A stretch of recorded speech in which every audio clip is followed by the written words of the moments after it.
Guys, it's the 15th of February, and I know I just did a video yesterday. So why am I doing it today? I leave on Friday. Drew, who puts this all together, Drew, you kick ass. He's the one who sends these out to you guys. He's the one who handles taking what I record and makes it a little bit prettier, right? Sends it out as pretty as you can make this. And so he's leaving for vacation tomorrow. So it's like, well, hell, I'm committed to getting 2 of these a week out. Sometimes it doesn't happen, but I have a window of time here, so I'm going to get you 2. So today, what we're going to talk a little bit about is in today's market, with things being what they are, not knowing where things are going, we could potentially be going down, seeing a huge amount of rates going up. I don't know what's going to happen, but I do know how a person should be reacting to certain things. I do know how things work, really, especially in the finance piece with investment in real estate, what it means to be a real estate investor, how a person becomes successful real estate investor. Why? How do I know that? So I've been doing this since 1997. 2003 is when I started working with real estate investors, when they started coming into Arizona around that time. And start seeing where a lot of things were being made mistakes. And you can kind of see a lot of similarities, what's going on, with what people's decisions are and where they're reacting. There's people out there trying to break into this space and trying to tell you that they know what they got going on. You got to be cautious, very, very, very cautious out there. I'm seeing a lot of people in the lending world thinking, "Oh man, I need to do the real estate investor stuff," and they're listening to all the different stuff out there and creating their own narrative. But they're doing that narrative based upon what they hear, not what they've experienced. And let me just tell you, experience is the absolute most valuable damn thing that there is. Period. Relationships and experience. That's it. That's all we take with us. When we leave this earth, we take relationships, we take experience. If you don't have experience, then you're lacking a shit ton.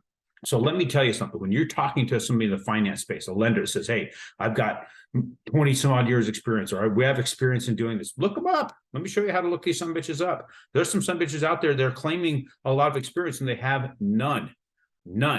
So here's what you want to do. Here's what you can do. You search NMLS right here, and you'll see consumer access. Click on consumer access. Now, when you get into consumer access, click on that. Let's go to, well, let's see here. It's taking a while to load. Here, I had to double click it. I don't know, but let's get this thing going. So here it is. You're going to see this consumer access piece here. Click there. Now, just type in the person's name. Let's go, Aaron.Chapman.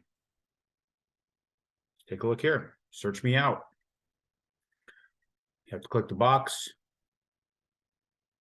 Make sure that you're not a robot. This robot's telling you you're not a robot. So you got, and you access this. So when you access it, there's multiple Aaron Chapmans. There's one Aaron.Chapman, which is me, Security National Mortgage. Click on that. You can see my experience. You can see that I've been in the industry as long as I say that I have, right? I've got all my licenses right there. See if there's any complaints. You can check out my history here, how far that goes back. So yeah, that's the best thing to do as far as checking people out, see if they really have that. Because they start to claim, well, my team has a certain amount of experience. I've heard some people say that their team has this amount of experience. My team has hundreds. But I'm not going off my team's experience. My team has not interacted directly with real estate investors. I can't take a processor or a closer or an underwriter and say, "Hey, they have experience working with real estate investors. They know how to move paperwork. They know how to stack up paperwork and get a loan approved." That's not an experience with real estate investors. Be very, very, very, very, very careful with anybody who wants to claim that. Because one, they're already lying to you right out of the gate, right? Secondly, they're going to guide you to whatever works to close a damn deal for them, not for you.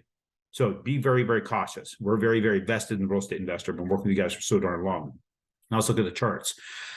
Okay, so I saw yesterday, we came off pretty hard when the CPI came out. We got below this 200-day moving average. We're below all the moving averages. That's not strong for us.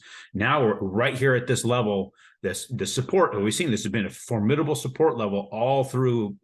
Really, it's been way back in here. See how it's been a great support level. This is where a lot of buy orders are in. We've hit that. It's purchased it. So there's a value. seemingly a value in the news that's out there, what's going on in the economy that traders would buy at this particular point, and they're putting their money back in. But we're also hitting the 200-day moving average and bouncing off it. We're in this narrow little range. I'm not convinced that this will hold for very long. I hope we got some news that'll bring it above that. But then look, we got to get all above all these other things, get back where we were. The rates are higher than they were. That's just the way it is. Higher than they were a week ago, week and a half ago. And if you've been one of these guys that's been shaking the dice and rolling it over and over again, hope the rates get better, quit it.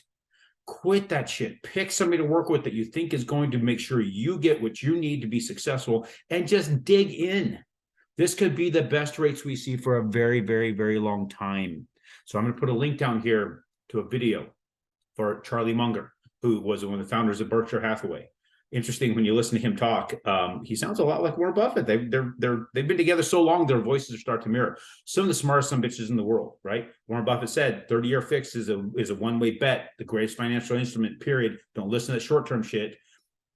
The other thing is Charlie, he talks a lot about what I've been talking. It's crazy to hear him say some of the stuff that I've been saying here. And that was being said before I watched this video. So I'll put this out there. Seems like a little bit of fear mongering with the way they're presenting the video, but ultimately listen to it for the data. It's like 17 minutes of amazing data. So appreciate you guys. I won't get anything out this Friday, but we will hear from me on Tuesday.